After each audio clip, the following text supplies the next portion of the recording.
Hello, everyone, and welcome to the retail apocalypse. Now, okay, retail's not really dying. People still shop in stores. I was just at Macy's on Black Friday. It was actually Thanksgiving Day at 4:30 in the afternoon. They opened the doors at 5. The wolves were at the door, and they stormed in and just annihilated the Michael Kors and the Coach and the Kate Spade handbags were just flying everywhere. It was crazy. Now, I've also gone to some luxury malls lately. And the experiences there, they're not like the traditional suburban fluorescent lit mall. It's such a unique thing. You feel like you're valued at a place like that. And that's because of the customer experience. And you two are perfectly suited to speak to that and why these physical stores still exist and still thrive, even in an age where e-commerce tends to rule. Now, Gabriela, you can order pretty much anything online these days. It'll get to your door in 2 days, a big screen TV, clothing, whatever you want. Why do people still go to stores? Well, we all love shopping. That's true. I would say the biggest reason that people are still going to stores is because we're looking for a connection. We're looking to build relationships and to go out and get away from our phones. So the new store is really the start to something magical. It's the start to people being able to connect and build community with really trying to get a sense of the reason behind a brand and how they exist. So when you go to pop-ups, that, in my mind, is the future of experience. And that's synonymous to why someone would go to Disney World, to be honest. We're not spending the price tag of going to a Disney World. That's what the Museum of Ice Cream is about. But it really becomes the future of retail in many ways. All right, now we're going to do a poll. Everyone pull out your phones, open the app, and we're asking you how you shop. What's the most prevalent way that you shop? Is it online? Is it in store? How do you do that? 5 seconds. No, 3 seconds. There we go. Now, Manish, can you just tell us what the Museum of Ice Cream is? Who here has heard of the Museum of Ice Cream? Okay, we got more than half of the group here. It's not bad. It's definitely maybe not the target demographic, but we launched 2 years ago, and really this idea of combining experiential retail and entertainment at the same time. And we believed, like Gab here, that consumers are actually desperate for offline experiences. They're desperate to get off their phones. But entertainment and retail is not designed to be social. We think about the bars and restaurants. Young people aren't consuming alcohol that way. They're dating online. They're not going to bars to meet people. Restaurants in some form, that sort of middle layer, if they're not experiences, people aren't going there. Certainly, we don't go to movies. We don't watch sports in this kind of traditional way. So we really believe that the consumers changed and people hadn't caught up to this idea. So this combination of the high and the low in some form, accessible and inaccessible, museum, it's highly designed, it's contemporary design with ice cream, which is universal and accessible. And we launched across the street from the Whitney, the new Whitney, next to the High Line, very purposefully. And since then, we've seen 1.2 million visitors and opened in 5 cities and are off to the races. And it looks like half of the people here love Amazon. So everyone, keep your phones out and go check out Museum of Ice Cream on Instagram. If you don't know what it is, it's a really unique concept, and you got to understand what it is to understand what Manish is about to tell you here. What does it take to attract shoppers with such short attention spans? You've mastered Instagram with Museum of Ice Cream. People scroll through their feeds, they stop on something, they're like, oh, wow, that's amazing, and then they interact with it. How do you get them to do that? So I think that there's, if those who are aware, there's been an entire ecosystem of brands who have been trying to sort of like replicate this idea of like creating that experience moment. And we disagree that it's like based on a moment. It's not just about design or creating like a backdrop that is going to be photographable. And I think when companies hire agencies and they think about like, oh, we want to replicate this, it has to be authentic to your brand. An experience can't just be the photo. And what you don't see when you go on Instagram and is if you're just looking at the images, you're not reading the captions, you're not seeing the videos, you're not seeing that the fact that they're posting 8, 9 times across multiple platforms, across multiple days, because they had different components of experience. They were creating in the space, they were bringing their friends, they were telling stories about what they were doing with people, they were telling stories about their approach into the museum. So this is part of the whole ecosystem of creating a brand instead of just creating an experience. So we started with an experience, and then we built a brand out of the experience. With brands, it's going the reverse route. Yeah, that's a really great point. To just touch on that a little bit more, people have short attention spans because they're super bored. So if you just think about that for a second, a way to make people unbored is by really thinking about how to create a revolving experience and a sense of wonder and discovery. So, I mean, retailers are tackling this all the time, but you can think about creating urgency by having limited edition products that are only available for a short amount of time.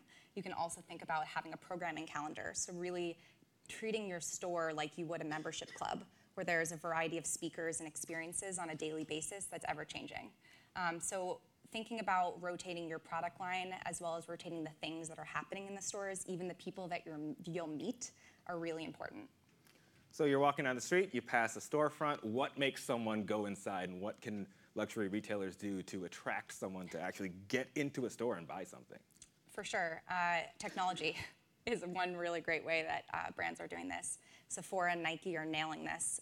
They both have created online apps that actually ping you when you're in the area.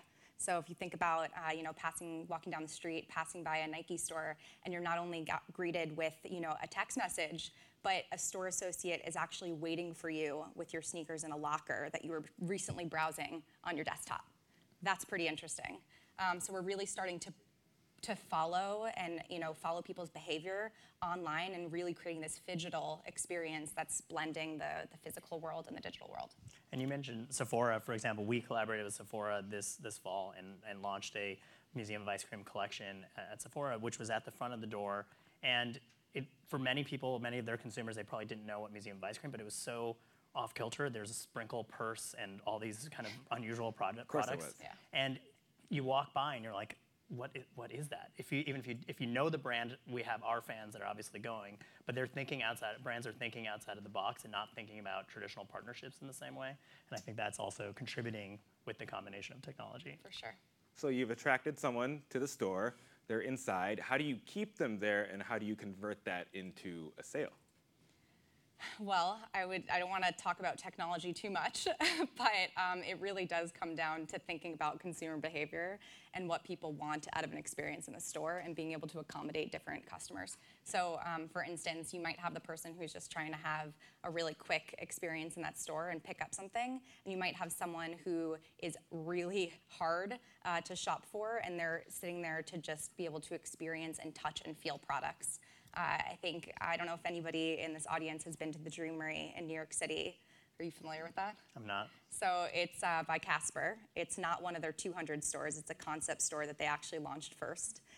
And you go there just to be able to take a nap in the middle of the day. So they are trying to cannibalize the hotel industry by, I would say, the hotel industry and even thinking about like a lobby of a hotel.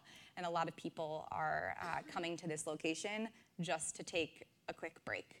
So for that, experience is of utmost importance, where you really can't say that you make a product that people are going to interact with 30 minutes at a time. I think it's 45 minutes, actually, the nap from beginning to end. 45-minute nap. But that's a product trial, which is insane. And what people are taking away is a good night's sleep or a rest, and they're re-energized, and they're solely attributing that to Casper and what they created in that store. Do you know if they can buy it on the spot?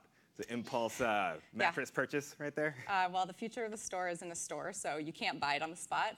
But if you can, it'll arrive at your doorstep. So it's not like you're going to be, they're really, convenience is everything.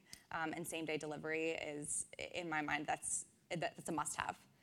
And on that note, there's a bunch of stores now that don't actually sell anything. They don't carry any inventory. You go in, you pick something, and then they send it to you. Nordstrom is doing this with Nordstrom Local. Mm-hmm.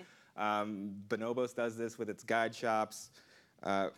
So Museum of Ice Cream at the very beginning didn't sell any product. Now there's the pint shop, which you're about to tell us about. But how does that work, and is that like the future of retail? So we had sort of a small amount of items at the end, kind of like traditional museum shop, and I think actually people still do want to buy physical things, and I think it's a combination. I think it's more about convenience, that the ability for you to like send it home or not. I think the combination works better, in my opinion, than the absolute like no inventory stores, because I think you do alienate like a certain amount of your consumers. So we're sort of testing that combination of having products, and we integrate product now throughout. We've launched our ice cream line. We launched products. And we integrate it into the experience, and then at the end you can purchase. But it was very important for us to not have purchasing moments in the experience itself. So you buy your ticket and you're done. Like you eat, you taste, you smell. The experiences all are part of the thing. Even if we have props that we sell, you're wearing them. You get to try these things on organically, not knowing that there's products that like you can buy at the end. I do want to like come back to something about this sort of intersection of like hospitality and luxury. I always kind of confused me why there was a divide between luxury hospitality and luxury retail. And to us, the experience for us is like so critical that we've trained this millennial workforce who are primarily actors, but we have a combination of just young people who are looking for things to do, and they want to be themselves and they want to engage. And I always like using those tools of hospitality, of making people feel welcome, just is so critical. It's so critical to our experience and that connection to our brand. And you see that with the Caspers and the Warbies, where their people are just so good, darn good. And it's such a simple formula that if your people understand and live your brand, especially when people are doing pop-ups, I always look at agencies, and when brands say, oh, we've hired an agency, and then they brought third-party people into their activations, how are they gonna represent your brand? They have to be part of your brand. They have to like live and breathe the ethos of your brand. And we, before our people get onto the floor, they go through like summer camp with us. It's training, it's games, it's dance parties. Like we test you whether you can break it down. And they have to embody that. They have to want to wear pink all the time, even if they don't like it. I've embraced it now. But you look like a natural. You really do. So on that a little bit more, your personnel that you bring in your store, and you're not creating a store, you're creating an experience. We can say this has probably been said all day, but the training that is involved with store associates, it's so important. And they're not store associates in my mind. You should actually be having a very different hiring methodology when you're trying to find people to touch and feel and share the ethos of your brand behind the people that walk into your store. So in my mind, you're hiring experts. And that can be in the form of stylists, that can be in the form of chefs, depending on what you're selling. But this is very different, and it might actually be temporary help that is in and out, and then you're actually marketing that experience in the form of the people that you're going to meet. Yeah, on that, we just, in terms of testing now with the shops inside the museums, in our San Francisco museum, we tried recruiting sort of separately as an experiment, because typically we had our guides who were trained in the experience also running the shop. And we saw a decline in sales. When we moved back to guides, it was a 30% lift. And so that authenticity, and we were saying maybe salespeople typically know how to sell, they know how to work in a retail environment, but what we found is that authenticity of like interaction made people like embody the brand so much more. So let's talk about the purpose of shopping. Do you want someone to go to a store like that or a museum, and with the purpose of going there to buy something? And what's the difference? What's the difference between a store that you're going to go get a pint of ice cream and a store that you actually want to interact with and visit? Well, I think there's no difference than the aspirational brands, right? If you're telling it's a story, right? You want to embody the story. They want to come into the physical space because they've already drank your Kool-Aid, right? And so the Kool-Aid is out there. Like we have a sprinkle pool, and 500,000 people have posted it on the sprinkle pool, but they still want to swim in it because it still looks damn fun. And they still want to embody what that means to jump in the pool. I see, brands like Rimowa have been able to really redefine to a much broader audience of consumers. They're not just thinking about the over 45 audience that maybe was their typical audience 10 years ago. Now you see millennial 24-year-old girls having the Rimowa bags, and it's a statement, and they are proud to go there, and they will post that they're in there. They're not. The brand story has to come first, and then the experience has to inside the store sort of perpetuates the story that they believed through the storytelling. Was that pool the most Instagram thing, or was it the rock candy cave? I think it was the pool. It's Definitely the pool, sprinkle right? bowl. Gotta be the pool. That's the only one that we keep across all the museum experiences. On the note, when we're thinking about just the customer experience, it's not about customer acquisition anymore. Yes, online it is, but if you have a really robust e-commerce platform, your store is truly meant to build loyalty in ways that you can't do online. So just thinking about that for a second, when people are walking into your store, a lot of them, I would say 90% of them, already know what you're about. So how you can bring them deeper into your brand and your story, that is the job of the store primarily, 100%. Who do you think is doing that? I would say a lot of the digital native brands are doing it. So the brands that are opening up their first flagship store, Casper, I already talked about. Floyd is a great example. They're a direct-to-consumer furniture brand. We worked with them on launching their first pop-up in Los Angeles. And what they created is they didn't want anything to do with the store. So we brought them into a house in Echo Park in Los Angeles, and we outfitted the entire home to be a home of Floyd as an individual. And people were able to come in and hang out and grab coffee, and there were branded slippers, and they literally just were hanging out with Floyd. And that was something that they were never able to attribute to their audience online and the community that they built. It does seem like every direct-to-consumer startup is starting online and then eventually opening some kind of store. Whether that's a fleet or a couple of flagships in some major cities. Meanwhile, the luxury companies, the ones from days past, were very slow to pick up on e-commerce and go the other direction. Why were they so worried? Most have given in by now. Chanel and Celine have, in the past couple of years, finally started selling online. Why were they so worried? So now they're trying to catch up, of course. And so I think that worried mentality really starts to come from thinking about how a luxury retailer can utilize e-commerce, because you don't want to lose that service experience. So if you think about Nike as a perfect example, I mean, Nike just launched Nike by Melrose. And yes, they've been largely e-commerce, but they're a pretty traditional retailer that had like hundreds of stores. And they're actually scaling back on their store strategy. So you don't see Nike in a Bloomingdale's anymore. But what you do is you see Nike in its own store. And when you're walking down the street, what you're going to find in that store is completely localized to the neighborhood that it's situated in. And down to when you're walking up to a product, you're actually seeing which of those products on the shelf are selling the most by your zip code online. So localization is huge. And in my mind, that is taking an experience in store, that's serving up your experience online and putting it in store, and vice versa, to make an informed decision when you're about to purchase something. For both of you, do you think a luxury brand loses any cachet by starting to sell their products online? Absolutely not. I think there's some really creative ways that they can do that. So you see all these shoe drops. I'm on the Nike train, guys. I'm represented by Nike.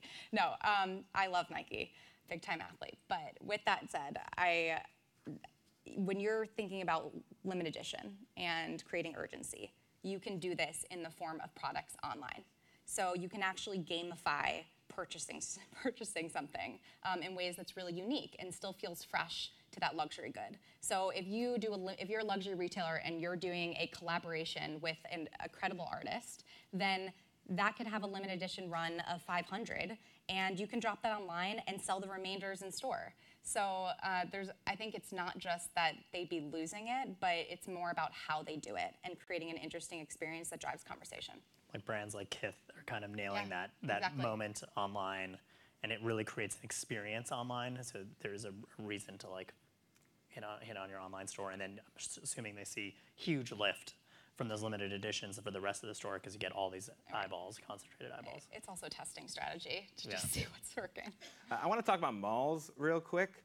God, don't say that. Would the Museum of Ice Cream work in a fluorescent lit suburban mall? So yes, the answer is yes, and I think that the large mall, it's probably not for us, but the large mall, you look at the Gizmarian family and American Dream and what's going to be happening across the river from here. I think there's a huge amount of demand. I think the shift in these malls are going to shift heavily towards experience, and I think it's smart. I think that there's a lot of demand for people to do things, and if they had the choice, they wouldn't be going to movies. They wouldn't be going to bowling alleys, and bowling alleys shouldn't be getting bought for $1 billion, and they are because people are still going to bowling alleys. And I'm pretty sure millennials aren't that into bowling. But so I do think that I think there's going to be a lot more entertainment options inside of malls, and you're seeing that in places like Singapore and Dubai, where the malls are becoming much more playgrounds than shopping. Gab, do you have some examples of those kinds of luxury experiences? I know exactly what mall you're talking about, Wenzel.